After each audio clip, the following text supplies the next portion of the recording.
کسی نے سوال پوچھا کہ اگر اسلام امن کا درس دیتا ہے تو اتنی جنگیں کیوں لڑی گئیں؟ ویڈیو دیکھنے کے ساتھ ساتھ یوٹیوب چینل کو سبسکرائب کریں اور بیل آئیکن پر ضرور کلک کریں اور ویڈیو کو لائک اور شیئر کرنے کے ساتھ ساتھ اپنے کمنٹس دیں۔ جواب سماعت فرمائیے۔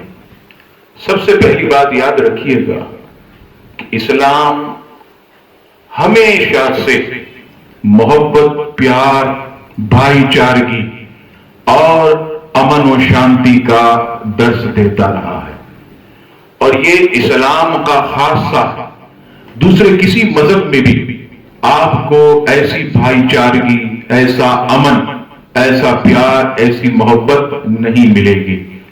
اب آئیے یہ کہنا کہ پھر جنگیں کیوں لڑی گئیں؟ نبی پاک علیہ السلام کی مبارک زندگی کو آپ دیکھیں۔ 40 سال کی عمر میں نبی پاک علیہ السلام نے اعلان نبوت فرمایا۔ اس کے بعد سے ہی آپ کو صادق اور امین کہنے والے تمام کفار قریش آپ کے دشمن ہو گئے۔ نبی پاک علیہ السلام کی راہوں میں کانٹے بچھاتے، نبی پاک علیہ السلام کے پیچھے دوڑتے ہوئے آوازیں کستے، حضور علیہ السلام کے در دولت کے باہر کچرا پھینک کر جاتے۔ آپ علیہ السلام جب حرم پاک میں سجدہ کرتے تو جانور کی اوجڑی حضور علیہ السلام کے اوپر رکھ دی جاتی۔ آپ علیہ السلام کے اصحاب کو تکلیف دی گئی، حضور علیہ السلام کا سوشل بائیکاٹ کیا گیا، حضور علیہ السلام پر کھانا پینا یہ بند کیا گیا۔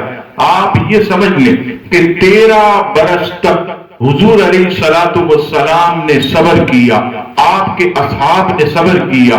طائف کا معاملہ آپ کے سامنے ہے، صحابہ کرام علیہم رضوان کو جو شہید کیا گیا وہ سب آپ کے سامنے ہے۔ کون سی وہ تکلیف اور اذیت نہ تھی جو حضور علیہ السلام اور ان کے اصحاب کو کفار و مشرکین نے نہ دی؟ یہاں تک کہ نبی پاک علیہ السلام نے اپنی 53 سالہ عمر میں اللہ کے حکم سے جو ہے وہ مکہ المکرمہ سے مدینہ پاک ہجرت فرمائی، اور وہاں بھی نبی پاک علیہ السلام 2 برس تک کوئی کفار سے انہوں نے بدلہ نہیں لیا، کوئی کفار سے انہوں نے جنگ نہیں کی۔ لیکن جب کفار مکہ نے مدینہ پاک پر حملے کی مکمل تیاری کر لی اور بار بار دھمکیاں دینے لگے تو سن 2 ہجری میں نبی پاک علیہ السلام نے 55 برس کی عمر میں اپنے مدینے کے دفاع کے لیے، اسلام کی سلامتی کے لیے، آپ نے 55 برس کی عمر میں پہلی مرتبہ تلوار اٹھائی۔ یہ سب جو ہے عزیزان گرامی دنیا کے سامنے ہے، اور پھر اس کے بعد حضور علیہ السلام کو لڑنے پر مجبور کیا گیا۔ حضور علیہ السلام اور اسلام کے خلاف کفار و مشرکین محاذ تیار کرتے رہے، اور نبی پاک علیہ السلام اپنے رب کے حکم سے جو ہے وہ آگے بڑھتے رہے۔ اس سے پہلے جتنے سال گزرے، جتنی تکلیفیں جو ہیں کفار نے پہنچائیں، حضور علیہ السلام اور آپ کے اصحاب صبر کرتے رہے۔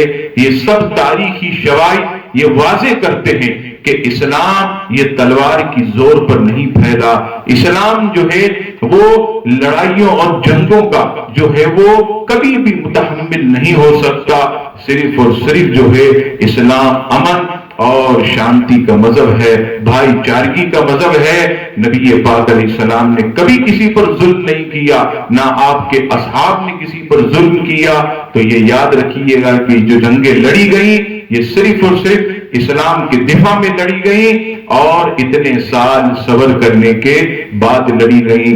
اللہ تبارک و تعالی مسلمانوں کو بھائی چارگی اور اتحاد نصیب فرمائے، اور اسلام کو اور مسلمانوں کو اللہ تعالی خوب ترقی عطا فرمائے، آمین۔